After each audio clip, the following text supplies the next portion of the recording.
먼저 지금 이제 아까 말씀드렸듯이 저희가 지금 설명은 2022년 후기, 즉 2022년 9월 입학이죠.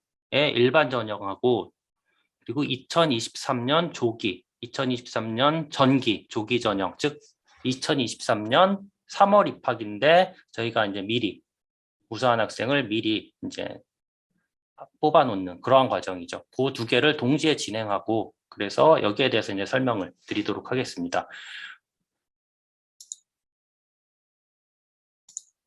먼저 일반 전형은 저희가 석사과정, 석박사 통합과정, 그리고 박사과정 전형이 있고요. 그 다음에 정원외 전형인데 정원외 전형은 저희가 어떤 외국인이라든지 군 위탁이라든지 뭐 이런 특별한 어떤 학생을 정원하고 상관없이 뽑는 거고요. 아마 여기 대부분 지금 참가하신 분들은 여기 일반 과정, 일반 석사, 석박사 통합 박사 과정, 정원 내에서 뽑는 그런 과정이실 거고요. 그래서 어쨌든 이렇게 일반 전형과 조기 전형은 석사 과정과 석박사 통합 과정을 뽑습니다. 박사 과정은 없고요. 조기 전형으로는. 그래서 기본적으로 조기 전형은 이제 학사를 가진, 물론 뭐 석사를 가지고 있는데 또 다시 뭐 석사나 석박 통합으로 지원할 수는 있지만 어쨌든 일반적으로는 대부분은 이제 학사 과정 학생들이 지원을 하고요. 그다음에 중요한 거는 조기 전형과 일반 전형으로 중복 지원은 불가하고요. 우리 조기 전형으로 합격한 다음에 이건 이제 2023년 전기 조기 전형을 뽑는 거고요. 이제 2학기에 2023년 전기 일반 전형도 있는데 일단 조기 전형에 합격을 하면은 그 2023년 전기 일반 전형에는 지원을 할 수가 없습니다. 거기에도 그걸 명심을 하시고요. 그다음에 이제 입학 서류 제출은 4월 22일 다음 주죠. 다음 주 금요일부터 29일 오후 5시까지 이렇게 입학 서류 제출이 있고요. 그다음에 뭐 서류를 직접 뭐 과사무실에 제출한다거나 뭐 학교에 제출한다거나 그런 건 없고요. 100%다 파일로 하거나 뭐 입력을 통해서 인터넷 접수로만 합니다. 그다음에 전형은 일단 여러분들이 이제 접수를 하면은 그 접수된 서류를 가지고 서류 심사를 하고요. 그다음에 일부 구두 시험이 있을 수 있습니다. 면접 시험이죠. 그래서 일부라고 한 거는 왜 일부라고 표현을 했느냐? 서류 심사로만 합격할 수도 있고요. 그리고 일부는 구두 시험까지 본 다음에 최종 합격이 결정될 수도 있습니다. 그리고 여기 있듯이 자세한 여기는 굉장히 제가 지금 발표 자료나 지금은 뭐 간단하게 설명을 드린 거고요. 자세한 거는 대학원이나 저희 과 홈페이지를 참고를 하시면은 좀 더 자세한 거를 알 수가 있으시고요. 특히 뭐 모집 요강 같은 거 그런 것들은 대학원 홈페이지에 가면 자세히 나와 있으니까요. 꼭 그 모집 요강을 참고하셔서 뭔가 지원을 하는데 여러분들이 뭐 서류 준비라든지 그런 걸 꼭 하시길 바라고요. 여기는 굉장히 간단하게 설명을 하는 거라서 그걸 꼭 보시고 지원을 하시기 바랍니다. 그 다음에 여러분들이 그렇게 이제 서류 접수를 하면은 이제 서류 전형을 해서 서류 전형 결과 발표가 있는데 그건 5월 27일 5시 대학원 홈페이지에 합니다. 이때는 이제 서류 전형으로만 최종 합격한 사람 그리고 구술시험 대상자 그리고 탈락 서류 전형에서 완전히 탈락한 사람 그런 식으로 저희가 공지를 하게 됩니다. 그래서 이거는 여러분들이 그때 꼭 확인을 하시고요. 그 다음에 여기에서 이제 구술시험 대상자로 그렇게 이제 발표가 되면은 구술시험은 6월 4일 토요일 10시부터 진행을 합니다. 그래서 자세한 안내는 이때 다시 나갈 거고 이때 구술시험 대상자로 발표가 되면은 그런 분들께는 여러분들이 서류 접수할 때 이제 연락처를 적어 놨을 테니까 그 연락처로 좀 더 자세한 안내가 갈 겁니다. 그래서 그걸 꼭 확인을 하시고요. 혹시라도 구술시험 대상자로 발표가 났는데 어떤 요 구술시험에 대한 별도의 뭔가 안내가 없으면은 꼭 학과 사무실로, 이제 뒤에 보면은 학과 사무실 연락처가 나올 텐데 학과 사무실 연락을 해서 한번 문의를 꼭 주시고요. 그리고 지금 구술 시험은 비대면 줌으로 진행할 예정입니다. 그리고 구술 시험은 전공 지식을 물을 수도 있고, 그다음에 뭐 적성 검사, 인성 검사, 검사라기보다는 그런 면접으로 해서 진행을 하게 됩니다. 그래서 최종 합격자는 6월 17일에 발표가 되고요. 그다음에 6월 17일에 최종 합격자 발표가 되면은 이제 합격자 등록은 아직까지 정확하게 언제까지라고는 나와 있지 않는데 7월 중으로 일반 전형은 그러니까 9월 입학이죠. 9월 입학생들은 7월 정도까지 7월 예정이고요. 정확한 이제 날짜는 공지가 될 거고요. 조기 전형으로 입학한 학생은 조기 전형은 아까 말씀드렸듯이 2023년 3월 입학입니다. 그렇기 때문에 합격자 등록은 2023년 2월 중으로 이렇게 예정이 되어 있습니다. 그 다음에 이제 합격이 되면은 저희 과에서 이제 합격이 된 후에 어떻게 뭘 해야 된다 하는 오리엔테이션이 있습니다. 그래서 이런 오리엔테이션은 현재 예정은 6월 27일 월요일 12시. 지금 현재는 이거는 대면으로 진행을 할 계획인데, 그래서 저희가 이제 강의실도 정해놨고 했는데, 그때 이제 코로나 상황이 어떻게 되느냐, 거기에 따라서 비대면으로, 지금처럼 줌으로 이렇게 진행할 수도 있습니다. 그래서 이것도 그때쯤 돼서 다시 정확하게 어떤 식으로 진행을 할 거다라는 거는 다시 알려드리겠습니다. 그 다음에 이 오리엔테이션이 끝나면은 그때부터 바로 2주일간 여러분들이 지도교수 선정을 하는 그러한 기간입니다. 그러니까 뭐 다 아시겠지만은 대학원은 석사건, 박사건, 지도교수가 필수적으로 있어야지만 연구를 하고 논문을 쓰고 그리고 논문을 써야지만 졸업이 가능합니다. 그러니까 지도교수를 선정을 못하면은 졸업을 할 수가 없는 그러한 시스템이고요. 그럼 이 지도교수는 어떻게 정하느냐? 뭐 이거는 학교마다 조금씩 좀 룰이 다를 수도 있고 뭐 정해진 공통적인 룰은 없습니다. 근데 저희 과 같은 경우는 지도교수는 학생과 교수가 개별적으로 뭐 면담을 하거나 해서 서로 학생도 나 이 교수를 지도교수를 하고 싶다. 교수도 이 학생을 지도하고 싶다. 그렇게 서로 동의를 해야지만 지도교수와 지도학생이 되는 겁니다. 이거를 일방적으로 교수가 이 학생을 난 지도교수를 하고 싶다. 아니면 학생이 나는 이 교수를 지도교수를 하고 싶다고 해서 되는 건 아닙니다. 서로 동의를 해야 됩니다. 그리고 그 과정에서 거의 학과에서 뭔가 좀 강제적으로 한다거나 그런 게 없습니다. 다 자유롭게 학생과 교수가 자유롭게 하는 거지. 그래서 이런 과정이 있다는 게 여러분들이 꼭 명심을 하시고요. 그래서 지도교수를 정하는 게 굉장히 중요하다. 왜? 지도교수가 없으면은 졸업을 할 수가 없으니까는.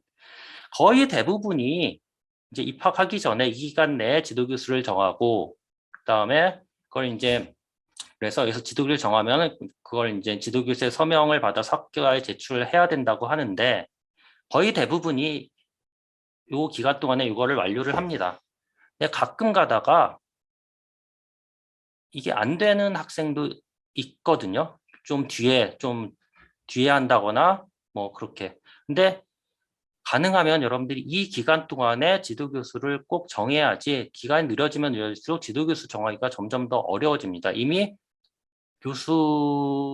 여기 있듯이 연구실별로 교수님들이 뽑을 수 있는 인원이 어느 정도 있습니다. 이건 학과에서 딱 뭔가 뭐 연구실당 몇 명이다 이렇게 배정은 안 하는데 교수님별로 자유롭게 이거는 교수님이 정해놓으신 교수님들이 있습니다. 한 학기에 몇 명 정도 뽑겠다. 그런데 이미 다 교수님이 생각한 그러한 정원이 다 찼으면은 뒤늦게 찾아가면은 그 교수님이 뽑고 싶어도 뽑을 수가 없는 거죠. 그래서 꼭 여러분들이 지도교수 정하는 거는 미리미리 꼭 해야 된다. 특히 이 기간 내에 해야 된다는 걸 꼭 명심을 하시고요. 자, 그래서 뭐 이런 식으로 여기까지 하면 이제 그 다음에 이제 입학을 하는 거죠. 그렇죠? 그다음에 입학한 후에는 그럼 어떻게 되느냐? 먼저 학비는 기본적으로 제가 정확한 지금 학비는 기억은 안 나는데 아마 대략적으로, 그리고 뭐 항상 달라지기 때문에 대략적으로 한 학기에 등록금까지 하면 제 생각으로 한 7, 800만 원, 그리고 입학금까지 포함하면 입학금이 한 100만 원 정도 되니까는 뭐 일반 학기에는 그거보다 100만 원 정도 적게 뭐 600에서 700 그 정도 사이라고 알고 있는데 그 정도가 되는데, 근데 어쨌든 대학원에는 장학금들이 굉장히 많습니다. 그래서 여기 보면 재학조교 장학금이라고 하는 거는 학교에서 주는 장학금입니다. 그래서 이거는 학교에서 주는 거고, 그래서 조기 전형으로 아까 조기 전형이 있다고 했는데 조기 전형으로 입학한 학생들은 생활비 모든 조기 전형으로 입학한 학생들은 그 입학 성적에 따라서 생활비가 지원이 되고요. 근데 이거는 정규학기까지 지원이 됩니다. 정규학기라는 거는 뒤에 설명이 있겠지만 석사과정은 4학기, 통합과정은 6학기, 그리고 박사과정은 4학기가 됩니다. 그다음에 요거 두 개는 일반 전형으로 조기 전형이 아닌 일반 전형 이제 신입생들한테 주는 건데 신입 최우수라는 거는 굉장히 성적이 좋은 입시 성적이 좋은 학생이고요. 이 학생들은 정규학기 아까 말씀드린 정규학기 동안 전부 등록금 전액이 지원이 되고요. 근데 단 조건이 직전 학기에 성적 3.7, 평점 3.7 이상을 유지해야 된다는 조건이 있고요. 그 다음에 신입 우수는 그냥 한 학기 동안 지급이 됩니다. 그 다음에 여러분들이 이제 교과목, 여러분들 학부 때 조교가 있었죠. 과목마다. 그 조교를 이제 하게 되면은 그 조교하는 학생들에 대해서 이제 또 장학금이 나가고요. 그래서 이런 것들이 이제 기본적으로 학교에서 주는 장학금이고요. 그다음에 또 학교에서 주는 장학금이 있는데 이건 뭐냐? 이거는 이제 신임교원, 그러니까 온 지 2년이 안 된 그러한 교수님들, 학생들한테 주는 장학금입니다. 이건 왜 그러냐면 아직 이제 교수님들이 온 지 얼마 안 되면은 이제 연구 프로젝트도 그렇게 많지 않고 그래서 약간 이제 그런 어려움이 있으십니다. 처음에는. 물론 다 그렇진 않지만. 그래서 그런 교수님들, 학생들도 일반 다른 교수님 학생들처럼 좀 장학금을 잘 받을 수 있도록 저희 과에서는 2년 이내, 부임하신 지 2년 이내 신임 교수님들 학생한테는 물론 그 학생들한테 다 주는 건 아닙니다. 이제 선발을 해서 이거 최대 600만 원까지 이렇게 지원을 하고요. 그 다음에 여러분들 아마 대부분 BK 사업이라는 걸 알고 있을 텐데 지금 이제 4단계 BK 21 사업이 되고 있고요. 그래서 저희 과는 거기에 선정이 돼서 그래서 대학원 학생들한테 그 BK 사업에서 나가는 그러한 장학금이 지급이 됩니다. 그런데 저희 과에 있는 모든 연구실이 이 BK 참여를 하고 있지는 않습니다. 한 70% 정도가 BK에 참여를 하고요. 그래서 그 BK에 참여하는 연구실은 BK 그 사업에서 그 연구실의 학생들에게 또 선발을 해서 다 주는 건 아니고요. 선발을 해서 장학금이 지급이 됩니다. 그래서 여기에서 이제 BK 참여 연구실은 그런 식으로 되는데 그럼 BK 미참여 연구실은 그러면은 학생들은 어떻게 하느냐? 그건 학과에서 장학금을 지급을 합니다. 그것도 다 주는 건 아니고요. 그 연구실에서 이제 일부 선발을 해서 주게 됩니다. 그래서 이런 식으로 이제 이것들은 학교 그리고 BK 사업에서 공식적으로 주는 거고요. 그 다음에 또 장학금은 뭐 여러 가지 교내 교회 장학금이 또 있고요. 그래서 뭐 작년하고 올해 경우는 지금 코로나 상황 때문에 좀 힘든 그런 상황이라서 그 특별 장학금이 나오기도 했고요. 근데 그런 것들은 이제 뭐 지속적으로 주기적으로 있는 건 아니고요. 그래서 그런 뭔가 교회 장학금이나 교내 장학금이 그때그때 뭔가 있을 수도 있습니다. 그래서 이것들은 뭐 그때그때에 따라서 추천을 받아서 뭔가 선정이 되면 주는 거고요. 그 다음에 여기서 연구비라고 해서 연구비, 연구실별 연구과제 참여라고 하는데 이거는 뭐냐?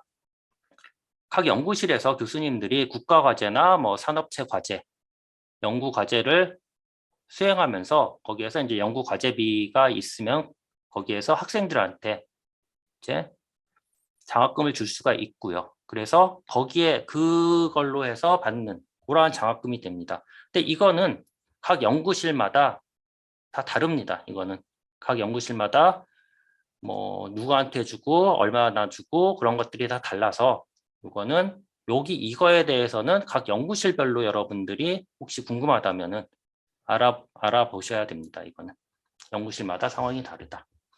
그래서 어쨌든 이렇게 굉장히 다양한 장학금이 있어서 거의 대부분 뭐 제가 뭐 100%라고는 말할 수는 없지만 거의 대부분의 학생들이 전액 혹은 일부 등록금에 장학금을 받고 있고요.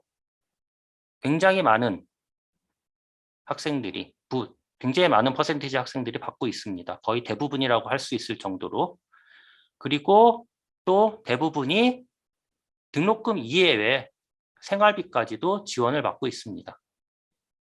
근데 그런 것들은 이게 요 연구비라는 게 굉장히 많은 포션을 차지해서 이건 연구실별로 약간 상황이 다릅니다. 그래서 그런 것들은 정확한 상황은 여러분들이 연구실, 관심 있는 연구실이 있으면은 거기에 문의를 해보는 게 가장 정확하고요.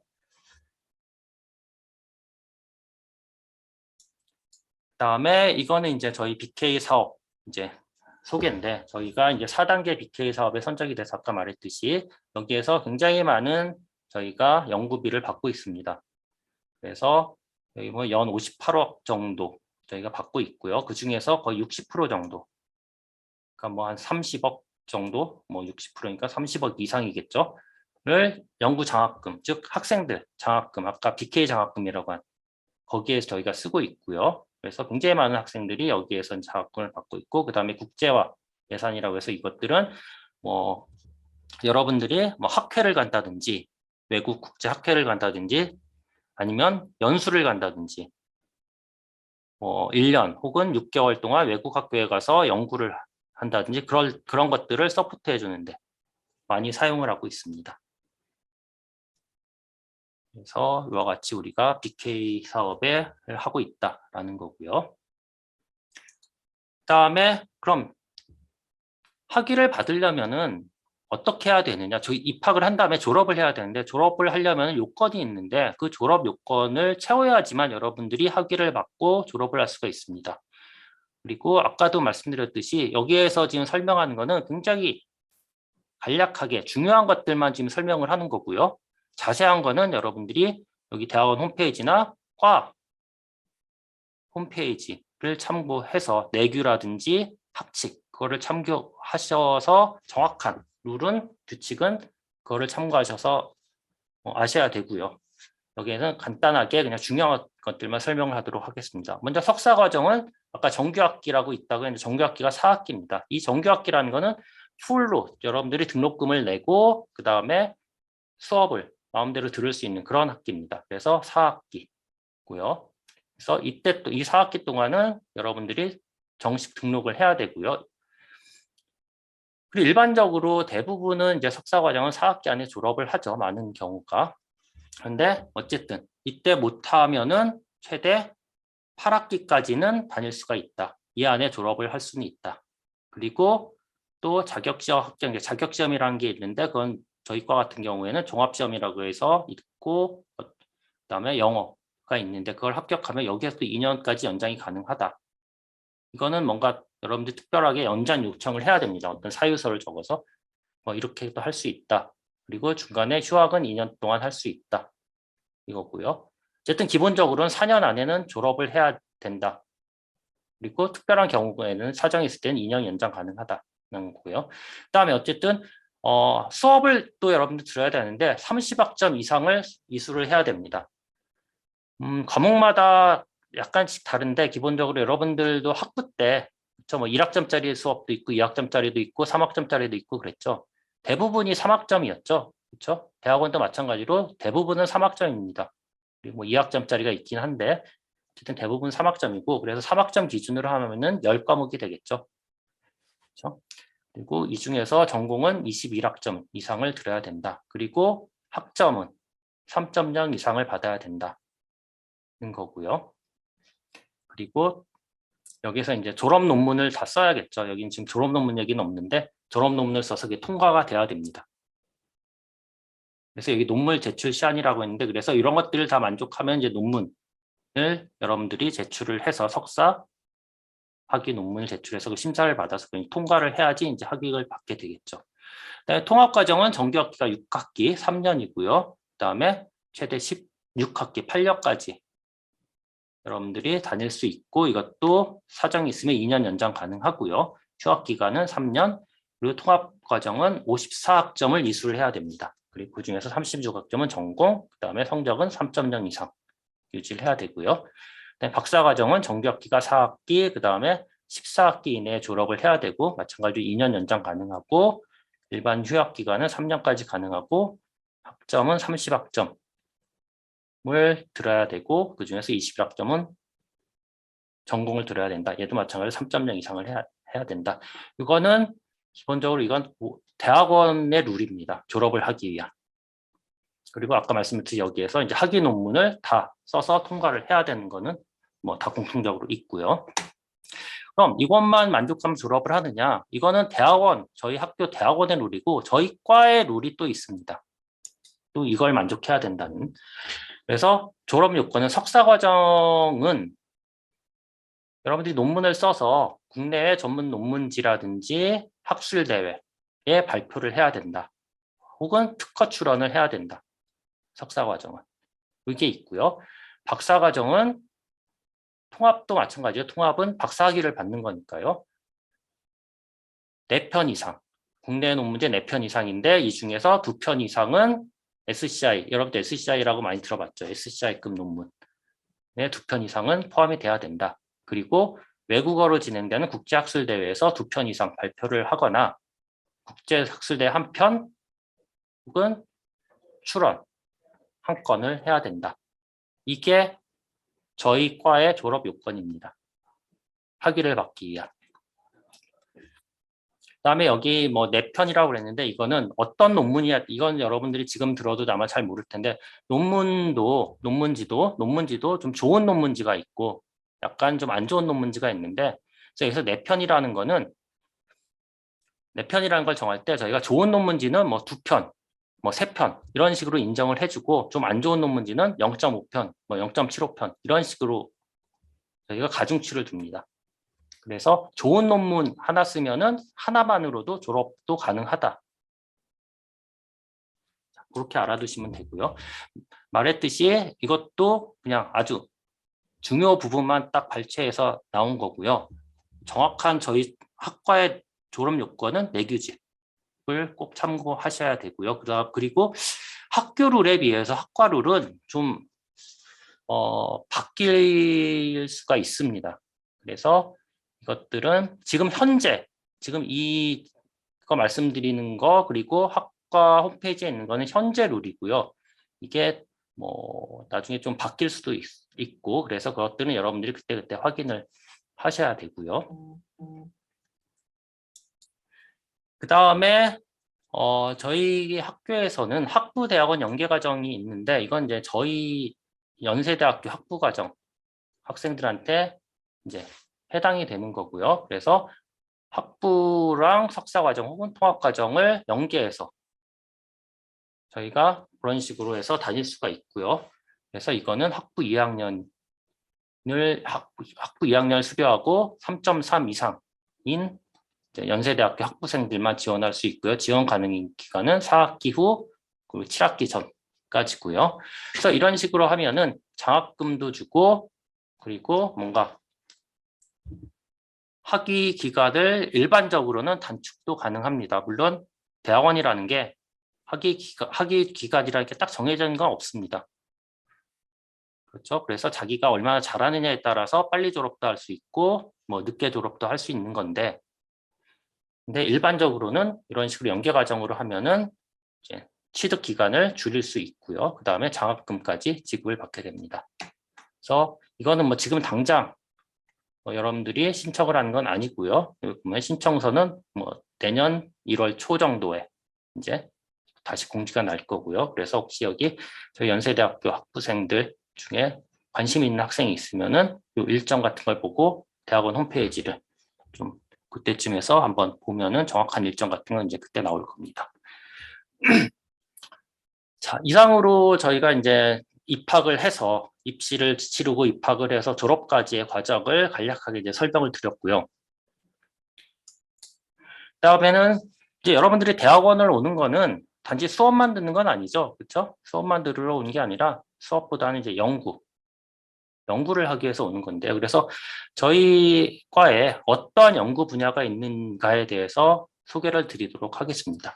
그래서 저희는 크게 세 가지의 연구 분야로 나누는데, 그래서 뭐 이머징 일렉트로닉스 하나, 뭐 인텔리전트 앤 바이오메디컬 시스템스 두 개, 그 다음에 인포텔리전스에서 세 개, 이런 식으로 세 분야로 나누는데, 아마 이거는 여러분들이 아마 처음 이런 단어를 처음 듣는 분이 대부분일 겁니다. 사실 뭐 요 인포텔리전스에서 이런 것들은 그냥 만들어낸 거고요. 합성을 한 거고요. 이거는 저희가 이제 계속해서 저희가 이제 발전이 나갔는데 기존의 틀에서 벗어나서 좀 더 좀 새롭게 좀 미래지향적으로 연구 분야를 좀 개편도 하고 그래보자 해서 그게 좀 색다르게 좀 이런 식으로 분야를 나눴고요. 그래서 이게 뭐냐는 제가 이제 여러분들한테 좀 더 쉽게 설명을 드리도록 하겠습니다. 그래서 먼저 이머징 일렉트로닉스 분야라고 있는데 이거는 크게 두 가지 분야로 나눕니다. 그래서 나노 사이언스 앤 테크놀로지, 코어 일렉트로닉스 시스템 이런 식으로 두 개의 분야로 나누는데 이 나노 사이언스 앤 테크놀로지는 여러분들이 쉽게 생각하면 반도체, 소자, 나노 소자, 재료 그런 쪽을 주로 공부하는, 연구하는 그런 분야라고 보시면 되고요. 그 다음에 이 코어 일렉트로닉 시스템이라는 거는 반도체 중에서도 회로 설계, 반도체 소자 쪽, 재료 쪽은 이쪽이고요. 반도체 회로 설계, 뭐 VLSI라든지 그런 뭐 시스템 반도체라든지 그런 쪽은 이쪽입니다. 그 다음에 마이크로파, 그 다음에 뭐 광파 그런 쪽에 관련된 게 바로 여기입니다. 그래서 이 부분은 이머징 일렉트로닉스 이 분야는 좀 소프트웨어보다는 하드웨어에 좀 더 가까운 그러한 분야라고 생각을 하시면 됩니다. 그래서 여기에서는 이제 이 분야에 있는 교수님 중에서 뭐 좀 뛰어난 업적을 내신 아주 일부 그런 것들을 좀 소개하려고 만들었고요. 물론 이거 이외에도 굉장히 많은 뭐 업적들이 있는데, 그래서 예를 들어서 안영애 교수님 같은 경우는 한림원, 과학기술 한림원 정회원인데 이건 우리나라 과학기술 분야의 최고의 전문가, 최고의 영예직이라고 생각을 하면 됩니다. 그래서 여기에 선정이 되셨고, 김현재 교수님은 국제학회의 바이스 프레지던트, 그 다음에 여기 보면 정성욱 교수님 같은 경우는 뭐 설계, 반도체 설계를 하시는 분인데 여기서 국무총리상 수상, 그 다음에 민명욱 교수님 같은 경우는 여기 뭐 이게 뭔지는 정확히 여러분들이 모를 텐데 어떤 굉장히 규모가 큰 대형 과제고 이거는 굉장히 연구를 잘하시는 분들한테 주는 그러한 연구 과제라고 생각을 하면 됩니다. 그래서 뭐 이런 식으로 간략하게 이렇게 소개를 해드렸고요. 그 다음에 그럼 어떤 교수님들이 있느냐? 뭐 여기에서 여기 이런 교수님들이 있다. 이 나노 사이언스 앤 테크놀로지에는. 그리고 자세한 건 여러분이 홈페이지 가면은 저희 과 홈페이지를 타고 그 다음에 각 교수님마다 홈페이지가 있으니까는 그냥 가면은 이 교수님들이 어떠한 연구를 하고 있구나라는 거는 거기를 보시면은 더 자세히 알 수 있을 거고요. 그래서 여기서는 뭐 그걸 자세히 설명할 시간은 없고 이런 교수님들이 있다 정도만 저희가 소개를 하고 넘어가겠습니다. 그다음에 여기는 이제 반도체 설계를 하시는 그러한 교수님들이고요. 그다음에 여기는 마이크로파나 광파 쪽에 관련된 그러한 안테나 그런 쪽에 관련된 교수님들이십니다. 그 다음에 두 번째 분야는 인텔리전트 바이오메디컬 시스템이라고 그랬는데 여기선 두 개로 나눕니다. 그래서 여기도 인텔리전트 시스템. 여기는 어떤 거냐? 전력이라든지 제어라든지 하드웨어, 컴퓨터 분야가 여기에 속하고요. 그다음에 바이오메디컬 시스템은 뭐 의공학이라든지 뭐 의료용 센서, 뭐 소자 그리고 뭐 의료기기 그런 쪽을 연구하는 게 의 분야가 됩니다. 그래서 여기에서도 뭐 좀 뛰어난 업적을 지금 가지신 그런 교수님들 간단히 소개를 했고요. 그래서 노원우 교수님은 컴퓨터 쪽인데, 그래서 전자공학회는 우리 학교에, 우리나라의 전자공학의 가장 대표적인 학회고, 여기에서 리서치 어워드를 받으셨고요. 여기 지금 수여하신 분이 지금 아마 과기부 장관님이신 겁니다. 아마 여기가. 그다음에 여기 황도식 교수님이나 황도식 교수님은 의료 영상 쪽인데 여기에서 뭐 세계적인 그러한 뭐 대회에서 1등을 하셨고, 그다음 황도식 교수님은 이제 뭐 스타트업, 그러니까 벤처 그런 쪽에서 이제 그러한 아이디어로 수상을 하셨고요. 박정우 교수님도 여기는 창의 연구, 리더 연구라고 했는데 이것도 굉장히 큰 연구고 우리나라의 대표적인 연구자분들한테 주는 그런 연구 과제가 됩니다. 그래서 이런 것들을 이제 받으셨습니다. 그래서 여기에는 이제 전력, 에너지, 스마트 그리드 분야를 연구하시는 분들이 있고요. 지금 상대적으로 다른 쪽보다 교수님 수가 작은데 이거는 최근에 좀 많이 은퇴를 하셨고요. 그래서 저희가 계속해서 이쪽으로 이제 계속해서 신임 교수를 충원을 할 그런 계획입니다. 그 다음에 여기에는 컴퓨터 쪽 분야입니다. 컴퓨터 하드웨어, 소프트웨어에 관련되신 그러한 교수님들이시고요. 여기는 이제 바이오 일렉트로닉스, 그래서 의료 쪽, 의료 영상, 의료 소자, 의료 기기 쪽에 관련된 그러한 연구를 하는 그러한 교수님들이십니다. 그 다음에 이제 세 번째 분야로 인포텔리전스인데 여기에는 인텔리전트 컴퓨테이션 엔지니어링과 뭐 커넥티드 머신, 컬래버레이티브 인텔리전트 두 분야로 나누는데 요 인텔리전트 컴퓨테이셔널 엔지니어링이라는 건 여러분들이 쉽게 생각하면은 신호 처리, 영상, 이미지, 음성 신호 처리, 그리고 지능 제어 그런 쪽이라고 생각을 하면 됩니다. 그다음에 이쪽은 CMCI는 통신 네트워크 쪽이라고 생각을 하면 됩니다. 통신 네트워크 그리고 뭐 디스트리뷰티드 컴퓨팅, 뭐 디스트리뷰티드 AI, 머신러닝 그런 쪽이라고 생각하면 됩니다. 그래서 여기에서 이제 CVPR이라는 국제학회가 있습니다.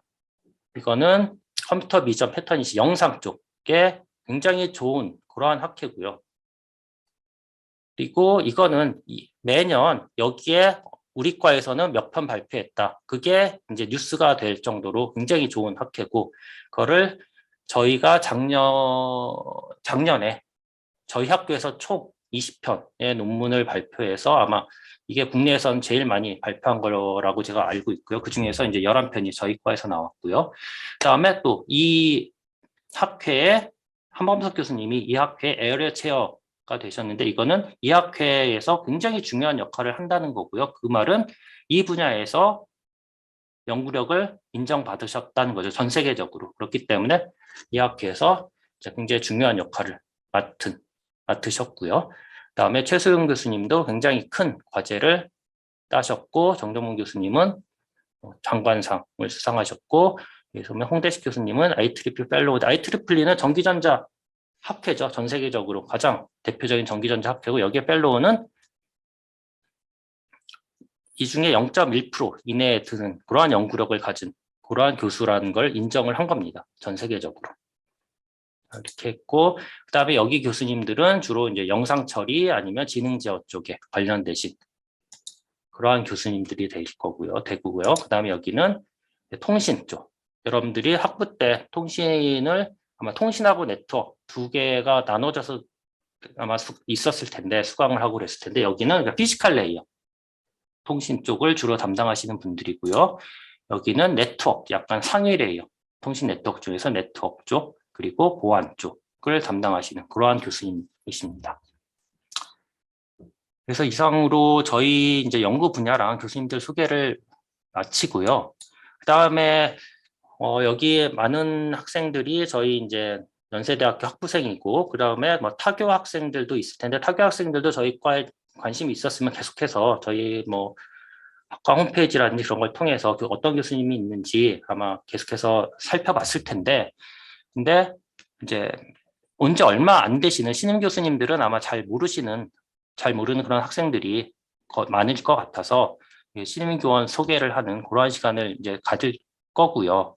그래서 여러분들한테 우리 과에 이런 교수님들이 있다, 그걸 알려드리는 그 시간을 가질 예정인데, 그거는 제가 이제 발표가 끝난 다음에 그 시간을 가질 거고요. 그래서 오늘은 이 세 분의 교수님에 대한 소개가 있을 겁니다. 그래서 이분들에 대한 소개는 각자 지금 교수님들께서 다 참석을 하셨고요.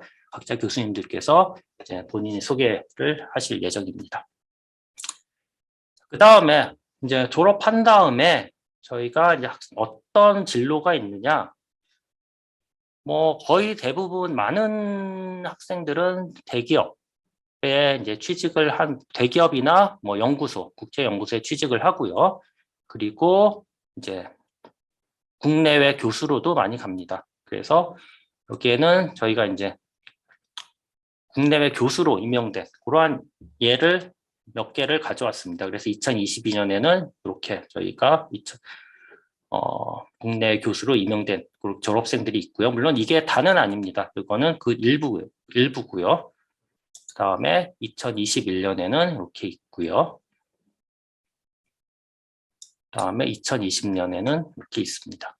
그 다음에 말씀드렸듯이 꼭 뭐 교수도 있고, 그 다음에 여러 연구소라든지, 그 다음에 뭐 대기업 같은 회사들 또 이제 거의 대부분 이렇게 취업을 하고 있습니다. 그리고 여러분들이 혹시 문의사항이 있으면은 이거는 제 인포메이션이고요. 제가 대학원 주임 교수고 저희 학과 전체로는 윤일구 교수님이 이제 학부장을 맡고 계시고 그 중에서 저는 이제 대학원 쪽을 담당하고 있고요. 이건 저에 대한 연락처 정보고요. 그 다음에 대학원을 담당하는 국회 사무실 직원분에 대한 그러한 연락처입니다. 그래서 이걸 참고하셔서 혹시 나중이라도 질문이 있으시면 이렇게 연락을 주시면 됩니다. 그 다음에 이거는 잠깐 뭐 저희 뭐 본 대학원 입시랑은 사실 별개인데 잠깐 안내를 하려고 하는데요. 연세 퀴스트 뭐 융합연구원 인공지능 의료 로봇 대학원생 모집이라고 해서 이렇게 있는데, 이거 자세한 내용은 이 요 과정 자체에 대한 거는 저는 사실 자세한 건 좀 모르고요. 거기에 대해서 자세한 거를 알고 싶으면은 지금 잠시만요. 학과 홈페이지에 공지사항이 있고, 그 다음에 여기 지금 문의처가 있는데 자세한 건 이분께 문의를 하시고요. 간략하게 제가 설명을 드리면 이거는 저희 과, 그러니까 여러분들처럼 일반 과정으로 입학한 학생 중에서 지금 이 과정에 관심이 있으면은 별도로 지원을 하는 겁니다. 그래서 여기 합격을 하면 이 과정으로 이제 과정으로 돼서 연구를 하고 뭐 이런 지원을 받게 되고요. 근데 어쨌든 기본적으로는 저희과 대학원에 합격을 해야 되는 겁니다. 그러니까 저희과 대학원에도 합격을 하고 여기 이제 안내사항을 보면은 두 개 동시에 지원을 하게 되어 있는데 기본적으로 저희과에 입학한 학생, 그러니까 그러니까 일반 전형으로 입학한 학생 중에서 여기 관심이 있으면은 여기도 같이 지원을 해서 둘 다를 합격하면은 이제 요 과정으로 요걸로 되는 거고요. 그런데 이게 뭔가 어떤 특별한 뭔가 다른 건 아니고요. 저희 학교 일반 여러분들이 지금 지원하는 그거 우리 학교 대학원 일반 대학원은 붙고 여기는 떨어졌다. 그럼 그냥 일반 대학원으로 그냥 똑같이 다니면 되는 거고요. 근데 여기는 붙고 일반 대학원 떨어졌다. 그건 안 되는 거고요. 그래서 요건 자세한 건 혹시 관심 있으시면은 이거는 학과 홈페이지 공지나 여기 이분께 한번 문의를 하면은 자세한 내용은 들을 수 있을 겁니다. 예.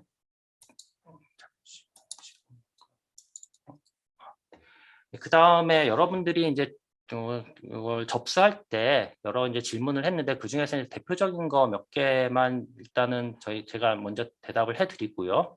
나머지는 이제 혹시 더 궁금한 게 있으면 또 Q&A 시간을 갖도록 하겠습니다. 그래서 연구실별 TO가 정해져 있나? 이건 아까 말씀드렸듯이 뭐 학과에서 뭔가 정한 건 없습니다. 그런데 교수님 개별적으로 교수님마다 정해놨을 수는 있습니다.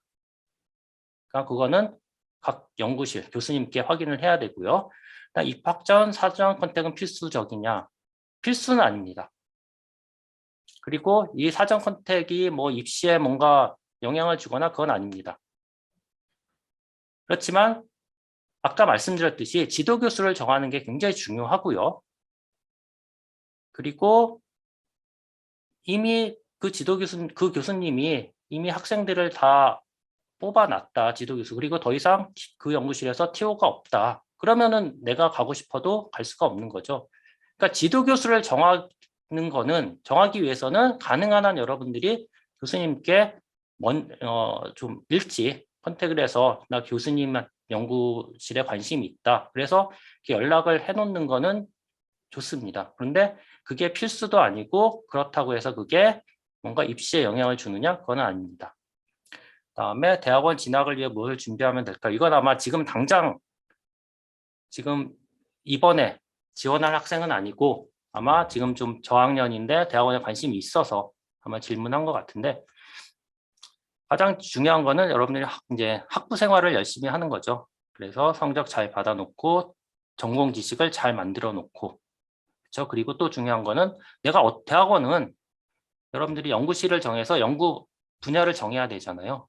그러려면은 뭐 학생들이 항상 물어보는 게 어떤 분야를 하면 앞으로 잘 나갈까요? 그걸 물어보는데 그것도 물론 중요하죠.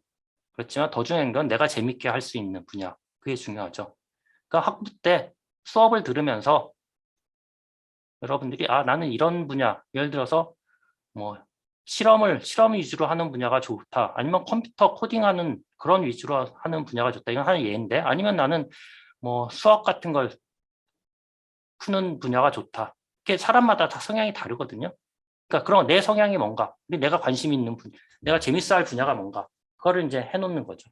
그리고 그거를 정해놓고 그거에 따라서 이제 예를 들어서 뭐 미리 그런 관심이 있으면 인턴을 한다거나 그런 식으로 해서 그쪽에 좀 더 잘 알게 되면 좋겠죠. 그렇죠? 그 다음에 여기 뭐 비슷한 내용인데 그래서 조금 아까 내가 인턴 같은 걸 얘기했는데 그게 필수적이냐? 아니에요. 필수적은 아니고 말했듯이 졸업연구나 인턴은 여러분들이 관심 있는 분야를 조금 더 책이나 그런 걸 아니라 직접 뭔가 좀 연구를 하면서 좀 더 잘 알기 위한 그러한 활동이지 필수는 아닙니다. 그리고 어떻게 지원하느냐는 이거는 우리 학교는 뭔가 공식적으로 학과에서 뭔가 인턴 같은 거를 교수님들께 뭔가 연결시켜 주거나 그런 건 없고요. 여러분들이 관심 있는 분야, 관심 있는 교수님이 있으면 교수님들께 개인적으로 연락을 해서 상담을 하고 그런 식으로 하면 됩니다. 그래서 대표적인 이렇게 질문을 제가 이렇게 했고요. 이렇게 답을 드렸고, 자, 그 다음에 제 발표는 여기서 마치도록 하고요. 그 다음에 아까 말씀드렸듯이 신임 교수님들이 세 분이 지금 참석을 하셨는데 금연성 교수님, 박관석 교수님, 한준 교수님 이 세 분이 이제 본인에 대해서 간단하게 여러분들께 소개를 하도록 하겠습니다. 순서는 이 순서대로 하겠습니다. 이게 뭐 특별한 순서는 아니고요. 가나다 순입니다. 교수님 혹시 쉐어 스크린은 가능할까요? 네. 네.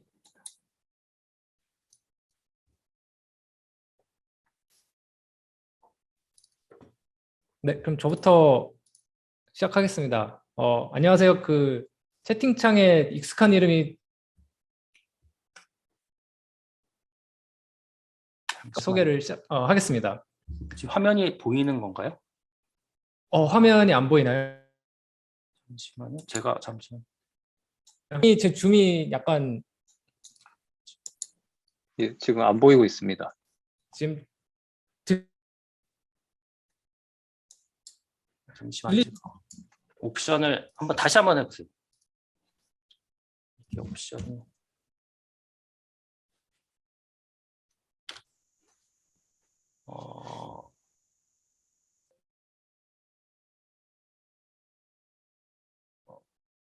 잠시만요. 지금 화면이 안 보이는데.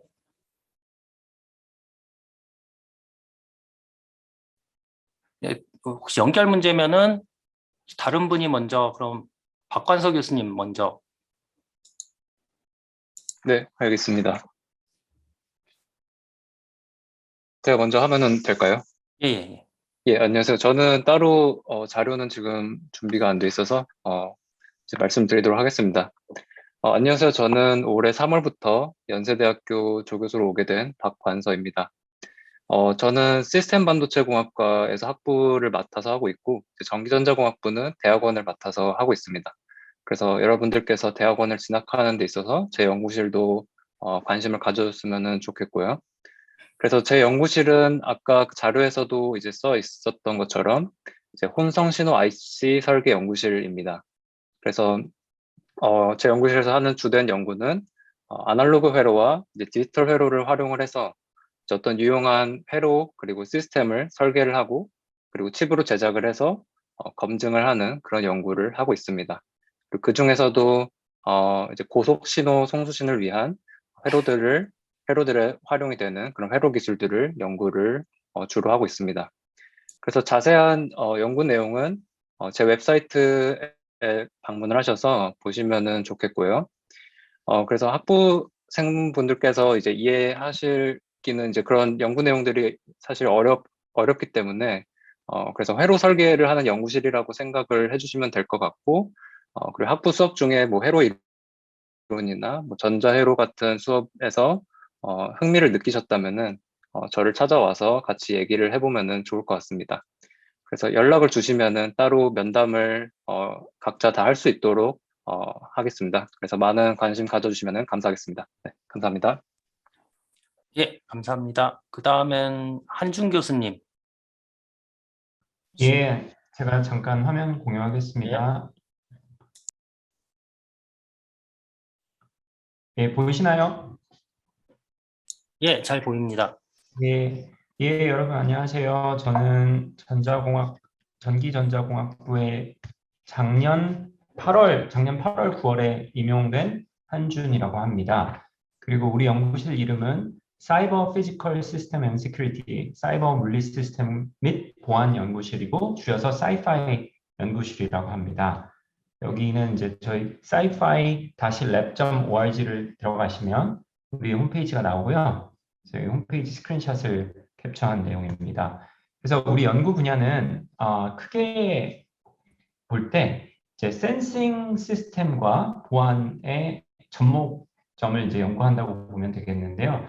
그러니까 뭐 복잡한 단어들이 있는데 여기에 보면 근데 사실은 그 여러분들이 굉장히 친숙한 이런 드론이라든지 또한 어떤 뭐 마이크, 카메라 등등의 이런 센싱하는 기기들이 있잖아요. 좀 스마트 기기들도 있고 무인 자동차에 사용되는 라이더 센서 이런 것들을 어떻게 하면 좀 더 스마트하게 이제 프로세싱하고 처리를 하고 해서 새로운 가치를 창출하고 또 새로운 그 보안적인 이슈들을 찾아내는지 이런 연구를 하고 있어요. 그래서 이제 저희가 보고 있는 그런 어떤 자동차 시스템이라든지 드론, 그다음에 무선 시스템, 스마트폰 등등, 스마트홈 뭐 이런 쪽을 보고 있습니다. 그래서 사물 인터넷 혹은 사이버 물리 시스템이라고 이야기하고 있습니다. 그리고 이제 우리 연구실의 아주 간략한 소개를 드리자면은 이제 지난 학기죠. 지난 학기부터 이제 여기서 시작됐고요. 그 전에는 싱가포르 국립대에서 제가 조교수로 한 3년 정도 있으면서 연구실을 이제 키워 나갔고요. 그래서 우리 연구실 그 구성원들은 그 연세대학교에 지금 재직 중인 학생들 그리고 또 지금 싱가포르 국립대학교에 있는 학생들과 같이 이렇게 재밌는 연구를 진행하고 있습니다. 제 소개를 잠깐 드리자면 아까 말씀드린 것처럼 이전에는 싱가포르 국립대학교에 있었고 학위는 미국에 있는 카네기 멜론 대학교에서 학석 박사를 졸업했습니다. 그리고 이거는 제 이제 어플리에이션들이고요. 아주 간략하게 이제 우리 연구실에서 진행되는 연구를 잠깐 소개를 드리자면 이렇게 아까 말씀드린 것처럼 드론이라든지 이런 카메라라든지 이런 연구를 하는데 또 가장 최근에는 그 우리 사회에서 지금 큰 이슈가 되고 있는 공공장소에서의 불법 촬영, 즉 몰카 같은 문제들을 어떻게 하면 해결할 수 있을까 라는 취지에서 저희가 이제 스마트폰에 탑재되어 있는 라이더 센서, TOF 센서라고 하는데요. 라이더 센서를 활용해서 몰카를 탐지할 수 있을까라는 주제를 이제 연구했고요. 그거에 대해서 아주 간단하게 그 비디오를 잠깐 보여드리겠습니다. 잠시만요. 디마이스 비디오하고 네, 잠깐 보여드리겠습니다. 한 1분짜리인데요. 금방 보겠습니다.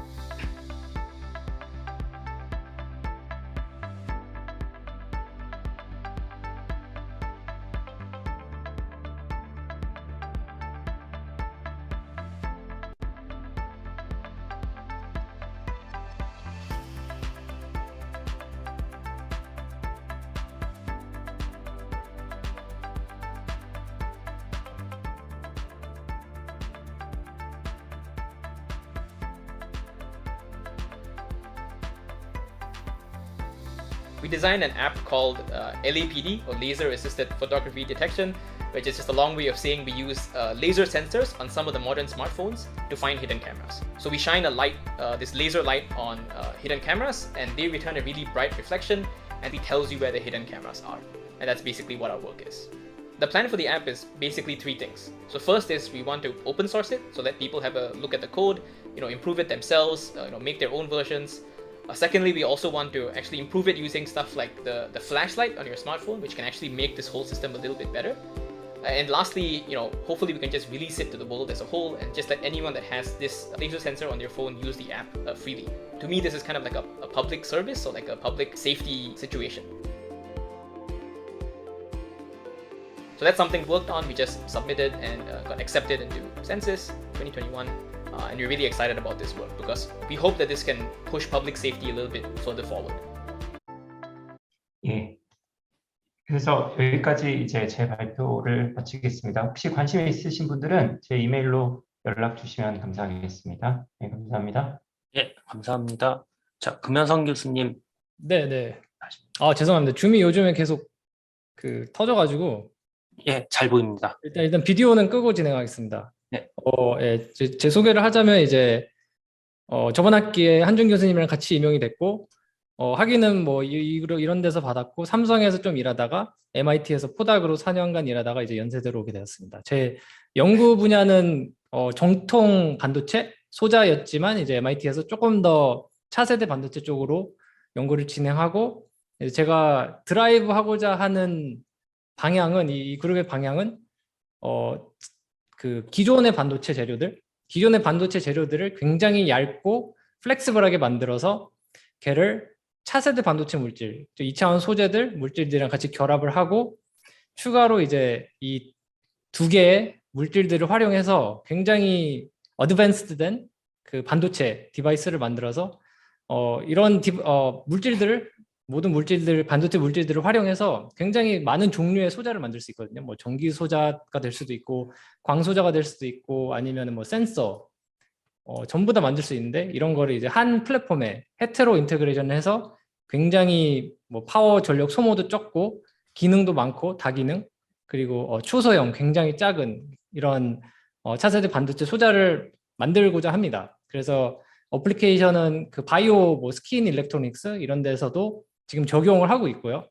그리고 뭐 굉장히 작은 AI 플랫폼하고 디바이스, 적층된 디바이스, 그 버티컬 인테그레이션이라고 하죠. 아니면 굉장히 어드밴스드된 광소자 아니면 센서 플랫폼 등으로 연구를 진행을 하고 있습니다. 그래서 결론적으로는 이제 반도체 물리나 재료, 소자에 관심 있는 학생들은 한번 저한테 연락을 주시면 좋겠습니다. 감사합니다. 예, 감사합니다. 그럼 이상으로 저희가 준비한 거는 다 마치고요. 혹시 질문 있으시면은 질문 부탁드리겠습니다.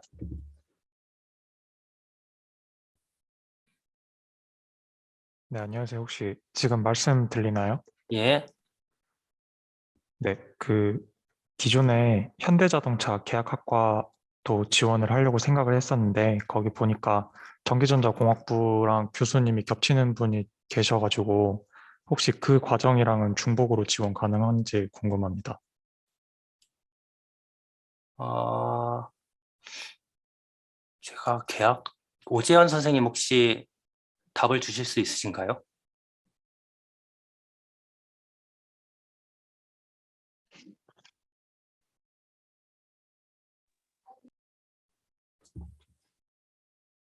지금 오재현 선생님 안 계신가요?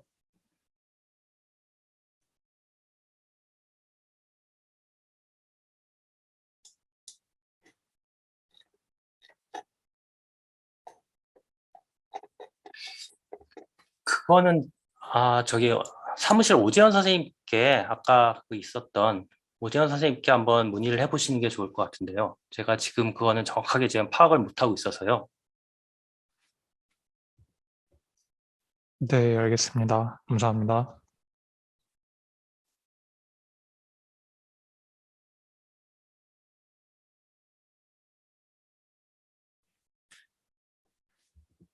지금 구술 면접 전공 지식에서 어떤 걸 물어보는가요? 라고 질문을 하셨는데 지금 여기에선 어떤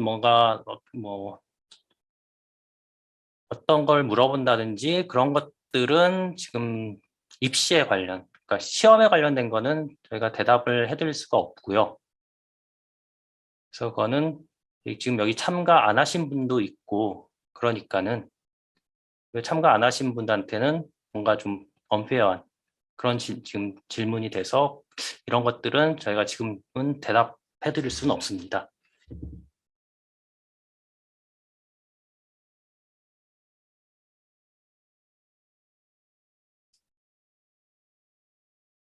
아까 봤듯이 학석 연계는 1월 달에, 그러니까 후기에는 없었죠.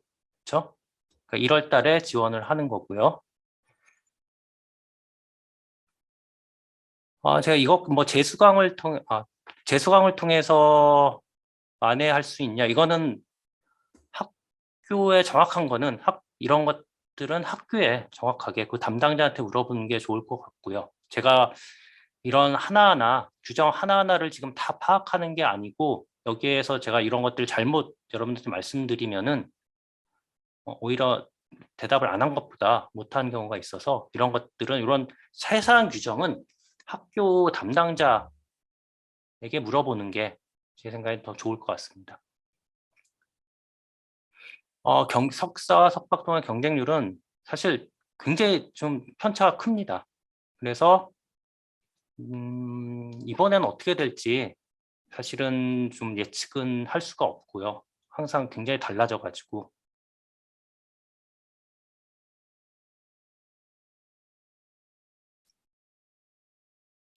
네, 안녕하세요. 혹시 질문 드려도 될까요? 예, 각 교수님들 홈페이지를 보면 이제 예, 학생들 명단이 나오잖아요. 거기에 예. 이제 석박 통합이 대부분인 랩실은 좀 석사 과정은 안 받으시는 교수님인 건가요? 그거는 제가 대답을 할 것도 제가 대답할 건 아닐 것 같고요. 석사 과정을 안 받아서 뭐 없을 수도 있고 아니면은 뭐 석사 과정이 안 와서 없을 수도 있는 거죠. 그거는 교수님 개개별로 다 다른 거라서 일반적인 게 아니니까요. 그런 것들은 뭐 교수님께 여쭤보든지 아니면 거기에 대학원생들한테 물어보든지 그렇게 하는 게 좋을 것 같은데요. 네, 감사합니다. 자, 지금 서류 평가 시 어떤 부분에 더 비중을 두고 평가하냐는 질문이 있었는데 이것도 마찬가지로 또 어쨌든 뭐 어떻게 생각하면 시험 문제가 어떻게 나오느냐에 대한 그러한 질문이잖아요. 그래서 그런 것들은 여기서 지금 대답해 줄 수가 없습니다.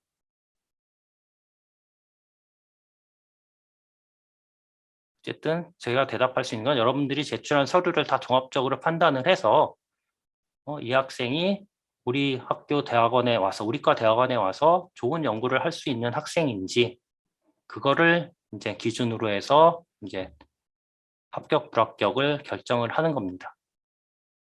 어떤 특정한 걸 어떻게 한다 그런 것들은 뭐 말씀드릴 수가 없고요. 불합격한 다음에 재지원은 가능합니다. 재지원했다고 불이익은 없고요. 재지원 한 학생하고 그냥 한 번 지원한 학생하고 뭔가 다른 건 전혀 없습니다.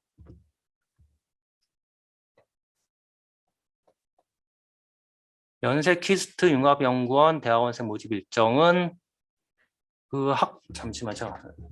저도 지금 기억을 못하는데 학과 홈페이지에 아까 말씀드린 학과 홈페이지 공지사항에 있거든요.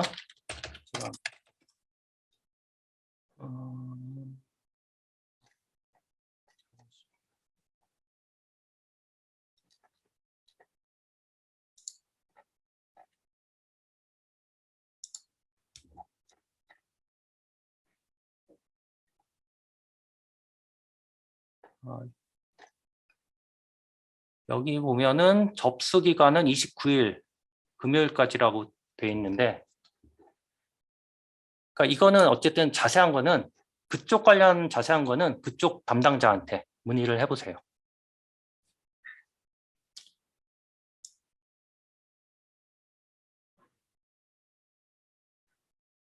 자, 전형 방법에서 전기전자공학과는 구술시험은 기초 전공 지식을 포함할 수 있음이라 했는데 다른 학과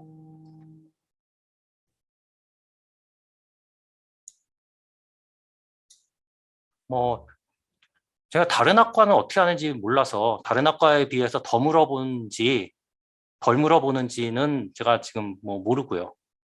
근데 어쨌든 저희 과는 전공 지식을 면접 시험 때 물어볼 수도 있다는 거죠. 그렇죠?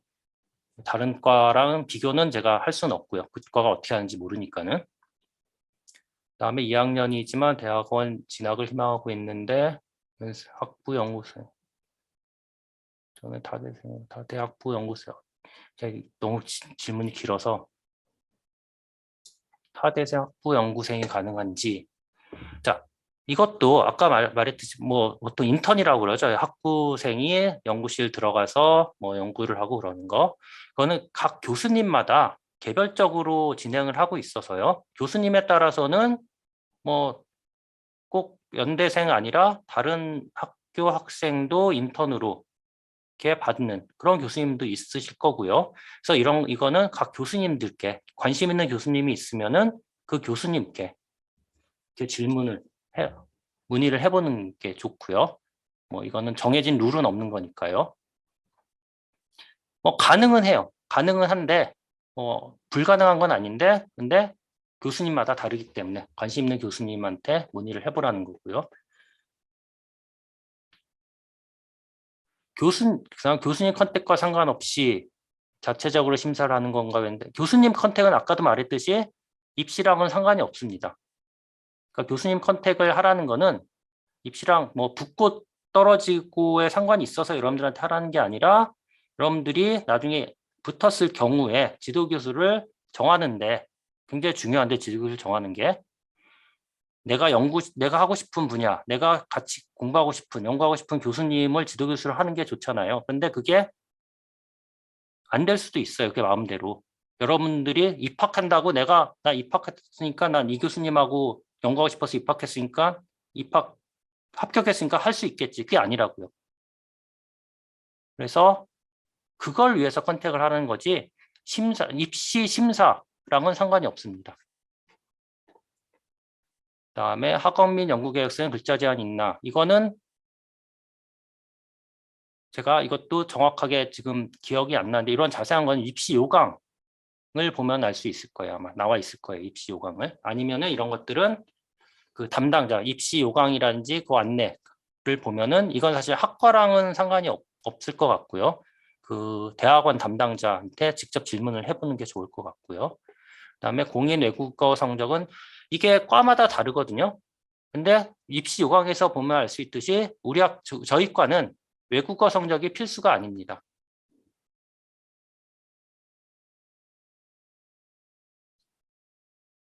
그렇죠?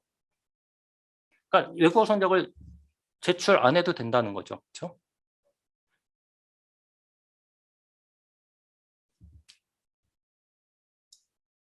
잠시만요. 해외 졸업장은 영어 성적이 면제되나요? 그러니까 일단 입학할 때는 저희는 필요는 없고요. 근데 졸업은 이게 규정이 있을 거예요. 해외 대학이라고 해서 다 면제가 아니라 뭔가 규정이 있을 거고요. 그런 것들은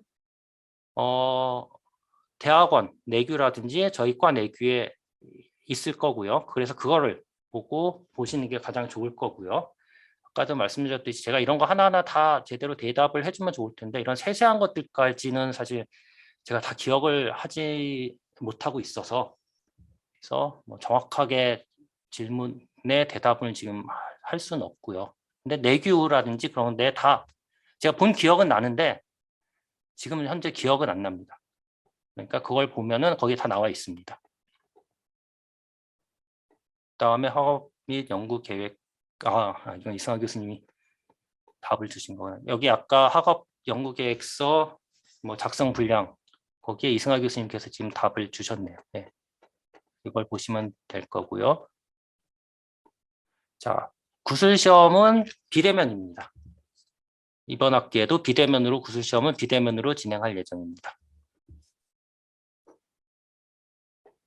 그다음에 타학과 지원하는 경우가 전기전자가 아니어도 지원하는 학생들이 있습니다.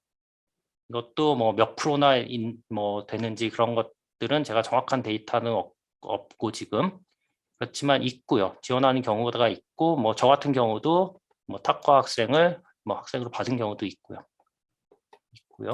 후기 전형과 조기 전형 간의 TO와 경쟁률이 얼마나 차이 나나요? 이것도 그때그때 달라서요.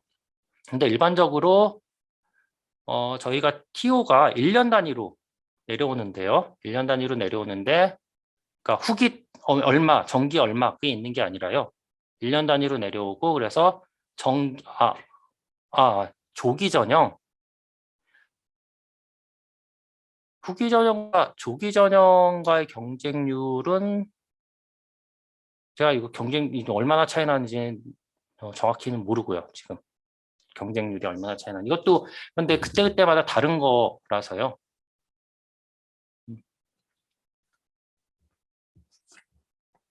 또 혹시 뭐 질문 있나요?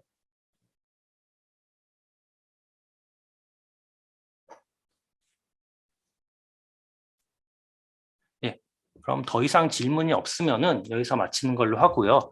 그리고 아까 말씀드렸듯이 좀 자세한 뭔가 그런 규정 같은 거에 의문이 있다면은 그거는 뭐 대학원 사무실 아니면 저희 학과 사무실 아니면 뭐 저한테 문의를 해도 되고요. 제가 모르는 거는 지금은 뭐 실시간이라서 제가 찾아보거나 어떻게 문의를 할 시간이 없어서 그냥 넘어갔는데 뭐 저한테라도 질문해 주시면 제가 모르는 거는 제가 찾아보거나 제가 뭐 대신 물어봐서라도 대답을 해줄 수가 있으니까요.